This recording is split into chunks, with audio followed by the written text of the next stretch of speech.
एक दफ़ा एक यूट्यूबर की एक वीडियो देखी जिसका टाइटल था आई नियरली गॉट स्कैम टुडे। जब वीडियो को खोल के देखा तो उसमें किसी दुकानदार ने उसको गलती से कम पैसे दे दिए थे, जिसको उसने ये बना दिया कि दुकानदार उसके साथ स्कैम कर रहा था। यही हाल माशाल्लाह से हमारे बिलाल और समीना का भी है। होता होता असल में कुछ भी नहीं है और उसको इतना बड़ा करके बताते हैं जैसे पता नहीं क्या ही हो गया हो, या फिर इस सिचुएशन से गुजरने वाले वो दुनिया के पहले और आखिरी इंसान हैं। इनकी वीडियोस के टाइटल देखकर यही मुहावरा जहन में आता है कि खोदा पहाड़ और निकला चूहा, और वो भी मरा हुआ। आज की हमारी वीडियो 2 हिस्सों में मुश्तमिल है। पहले हिस्से में हम बात करेंगे कि समीना और बिलाल कैसे नॉन इशू को इशू बनाकर हर बात पर सिंपैथी लेने की कोशिश करते हैं, और वीडियो के दूसरे हिस्से में हम बात करेंगे कि बिलाल पर किसने इल्ज़ाम लगाया और क्या बिलाल इस इल्ज़ाम का जवाब देगा या नहीं, और अगर बिलाल इस इल्ज़ाम का जवाब नहीं देता तो उसकी क्या वजह हो सकती है। तो फिर चलते हैं वीडियो के पहले हिस्से की तरफ। कुछ दिन पहले बिलाल ने एक वीडियो लगाई जिसमें वो खुद को बहुत परेशान जाहिर कर रहा था, लेकिन उसके फेशियल एक्सप्रेशन से साफ जाहिर हो रहा था कि वो सिचुएशन को बढ़ा चढ़ा कर पेश करने की एक्टिंग कर रहा है। बिलाल के बकौल ग्रॉसरी के बाद बिल पे करते हुए उसका कार्ड डिक्लाइन हो गया था। उसके बाद उसको बैंक से कॉल आती है कि उसका अकाउंट ब्लॉक कर दिया गया है। तो इस बात पे बिलाल ने सोचा कि क्यों ना वीडियो बनाकर और ख़ुद को परेशान जाहिर करके सिंपैथी के व्यूज़ लिए जाएं।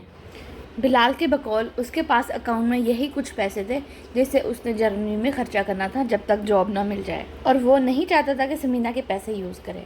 यहाँ बिलाल खुद को परेशान शो करके सिंपैथी लेने के साथ साथ लोगों के सामने एज ए जेंटलमैन भी खुद को प्रेजेंट करने की कोशिश कर रहा था।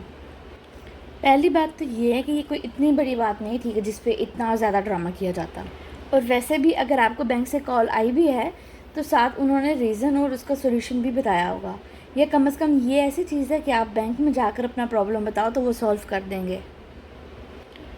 और पाकिस्तान से जर्मनी ही आए हो, कहीं मरीख पे नहीं चले गए कि इतने परेशान हो रहे हो कि पता नहीं क्या होगा।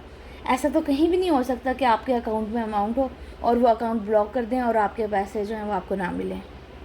माना कि डेली व्लॉगिंग के लिए आपको रोज़ नए टॉपिक की ज़रूरत होती है, मगर आप ऐसा भी किया कि अपनी ऑडियंस का बिल्कुल ही दिमाग ख़राब कर दें। और दूसरी बात यह कि अगर समीना के पैसे से घर के खर्च के लिए यूज़ हो भी जाएंगे तो इसमें कोई बड़ी बात नहीं है। हस्बैंड और वाइफ अगर मिलकर घर को चलाएंगे तो बरकत भी ज़्यादा होती है और एक बंदे पे बोझ भी नहीं पड़ता। वैसे भी जहाँ तक मेरा ख्याल है, बिलाल का मुस्तकबिल करीब में तो जॉब करने का कोई इरादा नहीं है।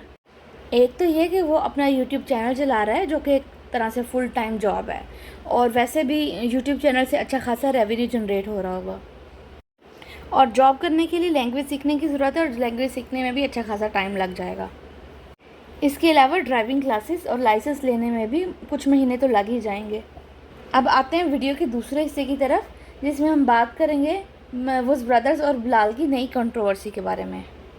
वुज़ ब्रदर्स, जो कि उमैर के भाइयों का चैनल है, उन्होंने बिलाल पर इल्ज़ाम लगाया है कि वो अपनी बहनों का पैसा लेकर जर्मनी भाग गया है। असल में हुआ कुछ यूँ कि किसी ने वुज़ ब्रदर्स की वीडियो पर कमेंट में उमैर को बुरा भला कहा था, जिसके जवाब में वुज़ ब्रदर्स ने कहा कि उमैर बिलाल से तो बेहतर है, कम से कम बहनों के पैसे लेकर जर्मनी नहीं भागा, जिसके बाद नई कंट्रोवर्सी ने जन्म लिया।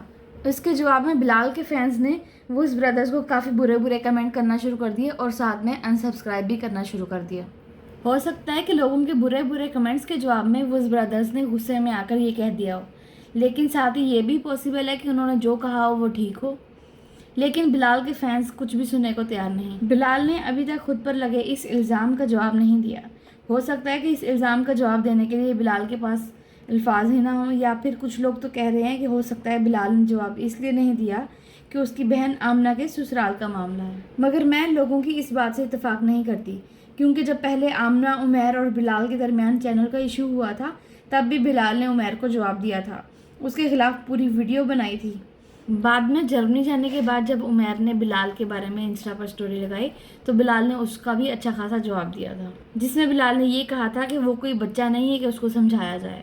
अब बिलाल पर लगे इस इल्ज़ाम में कितनी सदाकत है ये तो अल्लाह ही बेहतर जानता है, या फिर बिलाल और उसके घर वाले। अगर आपको आज की ये वीडियो पसंद आई है तो वीडियो को लाइक करें और चैनल को सब्सक्राइब करें। अल्लाह हाफिज़।